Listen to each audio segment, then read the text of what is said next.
Yang terhormat Bapak-bapak, Ibu-ibu, salam Pancasila. Bapak-bapak, Ibu-ibu yang melihat video saya ini, tolong jangan lupa subscribe, like, dan di-share. Sifatnya gratis. Pada hari Selasa tanggal 9 Mei tahun 2023 ini, saya akan mengomentari Suryo Paloh bingung Anies Baswedan masih punya hutang 50 miliar. Suryo Paloh selaku Ketua Umum Partai Nasdem telah mendeklarasikan Anies Baswedan calon Presiden RI. Tujuan awalnya mendeklarasikan Anies Baswedan untuk meningkatkan elektabilitas Partai Nasdem. Rupanya mendeklarasikan Anies Baswedan membawa kehancuran kepada Partai Nasdem, antara lain banyaknya kader Partai Nasdem mengundurkan diri, anjloknya elektabilitas Partai Nasdem dari 7% turun 3,5%. Presiden Joko Widodo tidak menganggap Suryo Paloh pendukung koalisi pemerintah Presiden Joko Widodo, sehingga tidak diundang Presiden Joko Widodo ke Istana Negara untuk pertemuan 6 pimpinan partai politik pendukung pemerintah Presiden Joko Widodo. Banyaknya masalah Partai Nasdem mendeklarasikan Anies Baswedan, ditambah lagi kebingungan lagi Suryo Paloh bahwa Anies Baswedan masih punya hutang sebesar 50 miliar kepada Sandiaga Uno sampai sekarang belum dibayar. Anies Baswedan hal ini sudah masuk masalah hutang 50 miliar, sudah masuk masalah hukum yang sangat besar pengaruhnya dalam menangkan Anies Baswedan jadi Presiden RI. Masalah hutang 50 miliar sudah masalah hukum perdata, tetapi bisa berkembang ke masalah pidana. Kalau sampai masuk masalah pidana, Anies Baswedan sampai ditangkap dan ditahan, kemungkinan besar Anies Baswedan tidak bisa mengikuti pemilihan presiden tahun 2024. Sebelum masuk ke ranah hukum, Anies Baswedan melunasi hutangnya dulu sebesar 50 miliar kepada Sandiaga Uno agar aman mengikuti pemilihan presiden.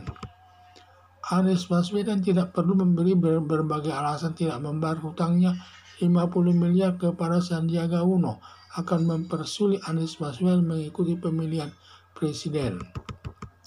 Harapan saya, satu-satunya jalan Anies Baswedan melunasi hutangnya sebesar 50 miliar kepada Sandiaga Uno. Bila perlu, Suryo Paloh sebagai Ketua Umum Partai Nasdem menanggulanginya. Sudah kadung Suryo Paloh mendeklarasikan Anies Baswedan sebagai calon presiden.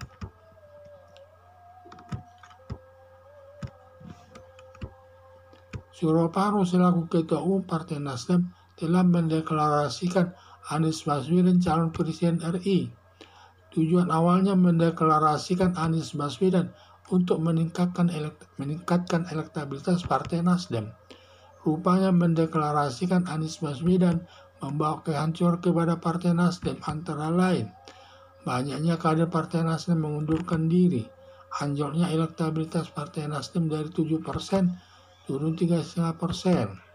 Presiden Joko Widodo tidak menganggap Suryo Paloh pendukung koalisi pemerintah Presiden Joko Widodo, sehingga tidak diundang Presiden Joko Widodo ke Istana Negara untuk pertemuan 6 pimpinan partai politik pendukung pemerintah Presiden Joko Widodo.